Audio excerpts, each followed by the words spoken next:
the boat people have been coming in because they're given a house, they're given money, they're given doctors, they're given dentists. Give them a smartphone. Yeah, and a smartphone. Today I am back in my hometown of Luton to find out, is the UK really dying? You may have seen the trends online right now. It seems to be a thing of hate the UK. It's everywhere, so many videos. I'm gonna find out, is it really as bad as people are saying?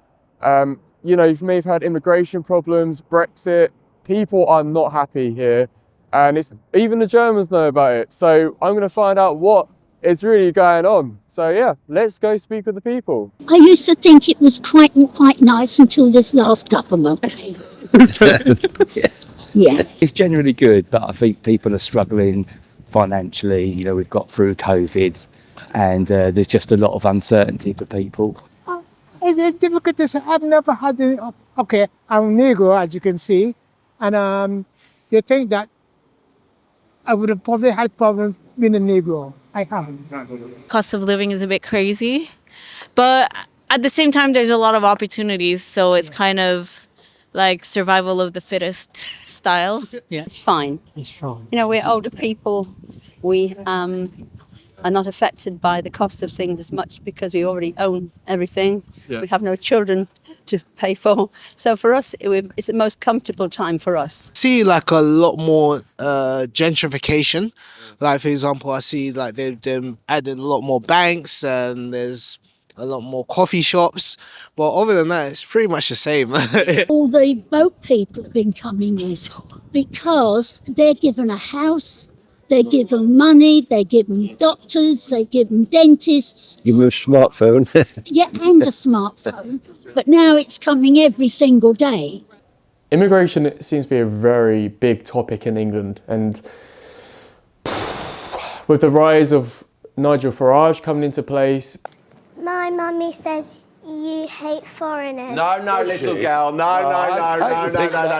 You're not supposed to say that. I bumped into a really cool guy. He was a worker in Luton that was sorting out antisocial behaviour, and he said to me the biggest problem he has here is like 70% of this street that I was walking in cannot speak English. And I'm going to be honest, I went to ask people and I was like, hey, what's it like living in Germany? And he went, I speak no English. And I was like, okay, German? No. So I would say it's the best. Right. I would say it's the best. Each country got its faults. Yeah. But as I've already said, I have nothing to complain about. People talk about Islamic people. They have to be very careful. They're not considered racist. And I think it's got it imbalanced too far as a consequence, yes. So people are struggling to pay their mortgages, their rent. You know, if you've got children who are young adults, the chances of them getting on the property ladder are very remote, just because house prices compared with wages and also rent is just ridiculous, really. You see poverty elsewhere. Inflation. We see hardly any smokers here, for number one. It's giving, what is it, Hunger Games. So if that's your jam, then it's a good place to be. To be very transparent, I feel like when you're in the UK, you can sort of predict how your future's going to go. And I feel like I wanted something different for myself, and I feel like Australia offered that, so that's why I moved there. The prices are always going up, it's never going up. So yeah, prices staying up, and I could imagine it's going to continue to stay up. Brexit was one of the biggest things that destroyed families, friends, everything, in terms of, you know, one person had a different opinion. I know people that lost their family members and friends because of this biggest decision. We felt it was a tragedy. This city did not want to go for Britain. I think we thought it was a given that we wouldn't leave. I think that the perception from me is that it wasn't explained properly, and I think David Cameron was of the opinion, I need to offer this to people, but they'd be sensible enough to say no. We're glad it has changed. I don't think it's met a lot it's met a lot of opposition, and people, I think, have tried to make it not work, those who were opposed to Brexit.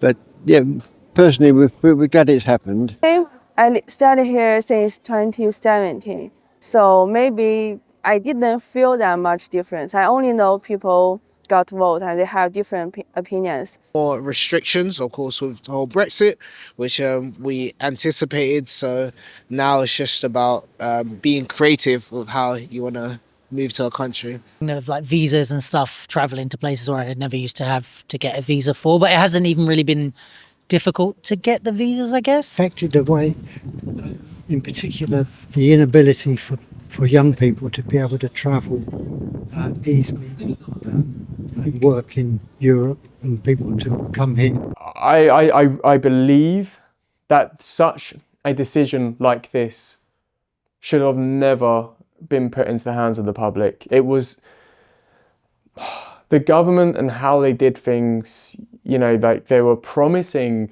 I remember watching it at the time of kind of save our NHS, you know, control our borders, and they done so many promises, and their marketing was phenomenal with Boris Johnson, all of them convincing people that, you know, we're going to save your families from cancer treatment, because people weren't getting treatment for cancer. It was an insult to people in that country that we didn't want to be part of it. That's what I felt. I mean, our family, we have German connections. Oh, do you? Yeah, we have our grandchildren are half German. Like professional level, I think it's affected the performing arts industry because it's changed like the touring capacities of whether it's exporting, you know, kind of companies from here to go tour in Europe, where it's kind of like if you're bringing a set to tour, it's not the same laws of like coming in and out in terms of visas, but also in terms of like what you're transporting, and, you know, taking things in and out of the UK is also more complicated. Possibly with Mr Farage, who brought in Brexit and is very much in the front of political life at the moment. If he gets more power one way or another with the MPs, it may improve. We'll have to wait and see. I think the feeling is it just wasn't properly explained how it was actually going to impact on us. I think a lot of people, maybe some people almost like slightly racist point of view, thought we'll get control of our borders and that kind of thing better, and it's not been like that at all. Is the UK dying? My answer is right now, it's on a decrease. I would say 100%. I have real concerns.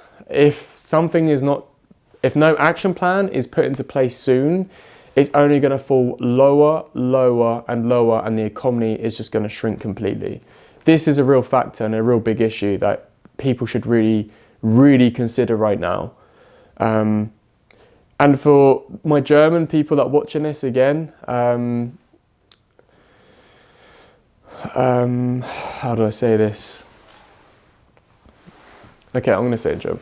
Also in dieser Situation, also du musst weisen, es gibt ein großes Problem in England, und also ich hatte gesehen ein bisschen mal dieses gleiche Problem hier, und im Vergleich zu England, es gibt ein nicht so großes Problem. Aber wenn wir haben nicht eine Lösung, das Problem kommt zu uns auch. Ja? Und das ist alles, ich würde sagen. Ja.